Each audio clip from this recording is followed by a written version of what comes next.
কাগজ দিল বৈধ না অবৈধ সেটাকে দেখা দরকার ছিল। কিন্তু বন্ধুগণ, আজকে সাধারণ মানুষকে হয়রানি করার জন্য আজকে আমাদের ভোট নিয়ে আজকে দিদি মোদি এবং সবাই যে আজকে রাজ্য চালাচ্ছে, আজকে আমরা অবৈধ, তার জন্য আজকে জনগণ গর্জে উঠেছে। এই তাদের অফিসের বিরুদ্ধে আজকে আমরা নাম বলবো মফিজ, নাম হয়ে যাবে শফিজ। আমরা বলি, যেগুলো জায়গায় বলি আমার নামটা লিখুন, প্রত্যেকটা লোক শিক্ষিত নয়, প্রত্যেকটা লোক লেখাপড়া জানে না। আমার নাম বললে নামটা বললাম, সেই নাম কিন্তু হয়ে যাচ্ছে আলাদা। এটা ভুল, প্রত্যেকেরই ভুল। এই ভুলটাকে সংশোধন করতে হবে। আমি বলবো আজকে আমরা যারা এখানে সামিল হয়েছি তাদের সাথে আমারও সহমত। যেহেতু আমরা 2 নং জগদীশপুরের বাসী, যেহেতু আমরা পশ্চিম বাংলার বাসী, যদি আমরা ভোট দিয়ে আগামীকাল ভোট দিতে না পারি, ভোটে অংশগ্রহণ করতে না পারি, ডি ভোটার হয়ে যায়, তাহলে আমরা বেঁচে থাকে মরে যাওয়াটাই ভালো। তার আগে আমরা প্রশাসনকে বলবো, আপনাদের দৃষ্টি আকর্ষণ করছি, আমরা হই হাল্লা করব না। আমরা আজকে টায়ার জ্বালাচ্ছি, কেন জ্বালাচ্ছে টায়ার? সে আমাদের টায়ার জ্বালাটা ভুল, কিন্তু ভুল আজকে আমরা যেহেতু মরেই যাব, আমরা বিরুদ্ধ ভোটার, যেহেতু আমাদের নাম এসে গেছে এসআইআরে, আমাদেরকে এখন প্রমাণ করতে হবে বৈধ না অবৈধ। প্রত্যেকের মানুষের কাছে আমরা জন্ম সার্টিফিকেট আছে, জন্ম সার্টিফিকেট পঞ্চায়েত থেকে দিয়েছি, সেই জন্ম সার্টিফিকেটে নামের ভুল আছে, একটা অক্ষরের ভুল আছে, সেখানে আর দিয়ে বি হচ্ছে, নাম একটা ভুল। এই ভুলটা আমাদেরকে পঞ্চায়েতকে দেখতে হবে, প্রত্যেকটা মানুষকে আস্থা দিতে হবে।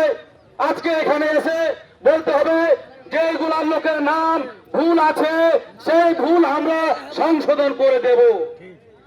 মানুষ চলে যাচ্ছে আজকে ব্লকে, মানুষ চলে যাচ্ছে আমরা 2 নং জগদীশপুর বাসী। আমি প্রধানকে বলবো, আমাদের উপপ্রধানকে বলবো এবং আমাদের যে বিডিও সাহেব বলবো যে 2 নং জগদীশপুর অঞ্চল, এবং 2 নং বলতে না প্রত্যেকটা অঞ্চলেরই, কিন্তু আমরা 2 নং জগদীশপুরের যেহেতু আমরা মেম্বার, আমরা প্রত্যেকটা মানুষের সুখে দুঃখে থাকবো।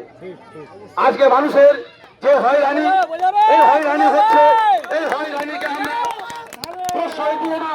আমরা হয়রানি যেইভাবে সমাধান করতে হয় আমরা সমাধান করতে চাই। তাই প্রত্যেককে আমি বলবো, যেহেতু আমাদের প্রশাসন আছে, একটু হই হাল্লা না করে আমরা এমন কাজ করবো না, কোনো টায়ার জ্বালাবো না, কোনো কথায় আগুন জ্বালাবো না, কারো গাড়ি ভাঙচুর করবো না, আমরা কোনো সরকারি সম্পত্তিতে হাত লাগাবো না। আমাদের একটাই দাবি, সেই দাবিটা পূরণ করতে হবে। এসআইআর এর দাবি আমি শুনলাম আমাদের এখানে বিএলএ আছে, বিএলরা ভয় পাচ্ছে যে যদি আমরা এই ভোটারের নাম বৈধ লিখে পাঠাই আমাদের অসুবিধা হতে পারে। এখন কি করেছে, 12 দলে একটা সেন্টার তৈরি করেছে। আমরা চাই, আমরা 12 দলে কেন যাব? যেহেতু আমরা বৈধ ভোটার, আমাদের ভোটে যিনি প্রধানমন্ত্রী হয়েছেন, মুখ্যমন্ত্রী হয়েছেন, প্রধান হয়েছেন, যদি আমরা অবৈধ হই, তারাও অবৈধ, তাদের ভোট সরকার চলবে না, সরকার অচল হয়ে যাবে। আমাদের ভোটে প্রধানমন্ত্রী হয়েছেন, আমাদের ভোটে মুখ্যমন্ত্রী হয়েছেন, আমরা আজকে অবৈধ ভোটার। লজ্জা লাগে, এই কথা শুনতে লজ্জা লাগে। আমি বিডিও সাহেবকে বলবো, বিডিও সাহেবকে দৃষ্টি আকর্ষণ করছি, বিডিও সাহেবের হয়ে যারা প্রতিনিধি আছেন আমাদের পঞ্চায়েতে, তাদের দৃষ্টি আকর্ষণ করছি, ইনারা তড়িঘড়ি আমাদের ডেটের আগেই পুরো সুরাহা করে দিক। প্রত্যেকটা মানুষের জন্ম সার্টিফিকেট করতে করে দিতে হবে, কারণ আমাদের